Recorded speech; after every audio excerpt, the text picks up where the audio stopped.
India गठबंधन को एक एक करके झटके लग रहे हैं। पहले नीतीश कुमार एनडीए में शामिल हो गए और अब जयंत चौधरी के भी कयास लग रहे हैं कि पूरी संभावना है कि वो शामिल हो जाएंगे एनडीए में। तो पूर्वांचल की सियासी जमीन पर अपनी पकड़ मजबूत करने के लिए इंडिया गठबंधन पहली बार चंदौली में 16 फरवरी को एकजुट होकर मंच पर एक साथ दिखेंगे।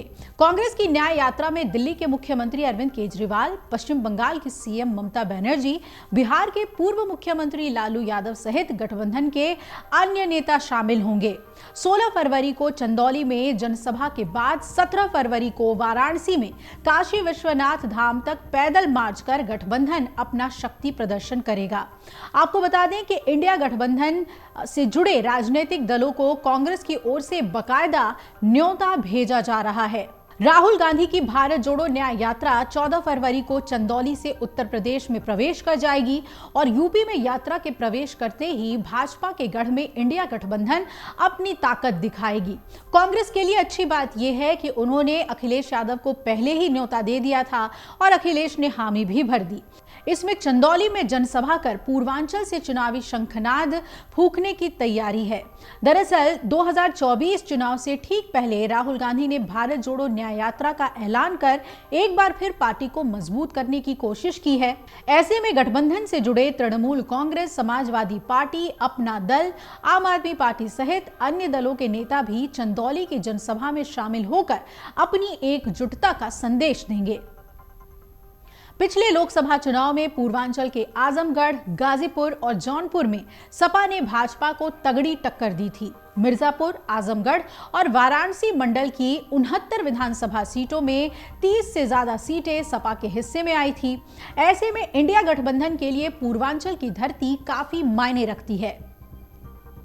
चंदौली की जनसभा में सपा के राष्ट्रीय महासचिव राम गोपाल यादव, अपना दल कमेरावादी की कृष्णा पटेल, बाबूराम कुशवाहा सहित अन्य नेताओं के भी शामिल होने की तैयारी है। भारत जोड़ो न्याय यात्रा में राहुल गांधी वाराणसी में गोलगड्डा, पीलीकोठी, विश्वेश्वरगंज, मैदागन होते हुए काशी विश्वनाथ धाम पहुंचेंगे। यहां दर्शन पूजन के बाद वो भदोही के लिए रवाना हो जाएंगे। ये यात्रा अमेठी, लखनऊ, बरेली, आगरा होते हुए राजस्थान पहुंचेगी और प्रदेश अध्यक्ष अजय राय ने कहा कि हम पूरी एकजुटता से पूर्वांचल में भारत जोड़ो न्याय यात्रा को सफल बनाने में जुटे हैं। सभी दलों के नेताओं को चंदौली की जनसभा का न्योता भेजा गया है। हमें उम्मीद है कि गठबंधन के सभी नेता वाराणसी में एक साथ मौजूद होकर जनता को संदेश देंगे। लोकसभा चुनाव से पहले प्रधानमंत्री नरेंद्र मोदी ने पूर्व प्रधानमंत्री चौधरी चरण सिंह को भारत रत्न देने की घोषणा कर भाजपा और राष्ट्रीय लोक दल के गठबंधन की स्क्रिप्ट भी लिख दी और माना जा रहा है कि करीब रालोद एनडीए को ज्वाइन कर लेगी। अपने दादा को भारत रत्न मिलने के बाद जयंत चौधरी ने ट्वीट भी किया था कि दिल जीत लिया। तो एक तरफ जहां पश्चिमी उत्तर प्रदेश को भाजपा रालोद के जरिए साध रही है, तो दूसरी तरफ अब उम्मीद है पूर्वांचल से इंडिया गठबंधन को कि कम से कम वहां पर गठबंधन एक साथ एकजुट होकर भाजपा के खिलाफ चुनाव लड़े। रालोद के एनडीए में शामिल होने से भाजपा यूपी में ही नहीं बल्कि पंजाब, हरियाणा और राजस्थान में भी बढ़त की उम्मीद कर रही है। ऐसे में विश्लेषक मानते हैं कि भाजपा नेतृत्व के लिए रालोद से गठबंधन तो एक बहाना है, उसका असली निशाना इंडिया गठबंधन है। बिहार में नीतीश कुमार से गठबंधन के बाद आरजेडी और कांग्रेस सहित इंडिया गठबंधन को झटका मिला। रालोद को एनडीए में शामिल करने की पहल कर सपा को करारा झटका देने की योजना है और विश्लेषकों के मुताबिक 2014 से 2019 के चुनाव में एनडीए से बाहर रहने के बाद रालोद का यूपी में खाता तक नहीं खुला।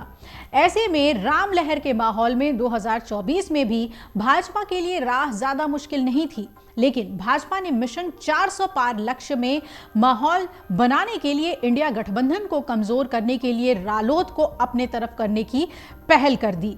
अब यूपी में इंडिया गठबंधन के तमाम बड़े दल जुट रहे हैं, एक साथ मंच पर दिखेंगे, जबकि पंजाब में आम आदमी पार्टी अलग राह पर है, पश्चिम बंगाल में ममता बनर्जी अलग राह पर हैं, लेकिन इन सभी का कहना है कि गठबंधन में हम एक साथ जरूर हैं। तो उत्तर प्रदेश के लिए क्या रणनीति होती है इंडिया गठबंधन के लिए, ये देखना बहुत ही अहम हो जाएगा।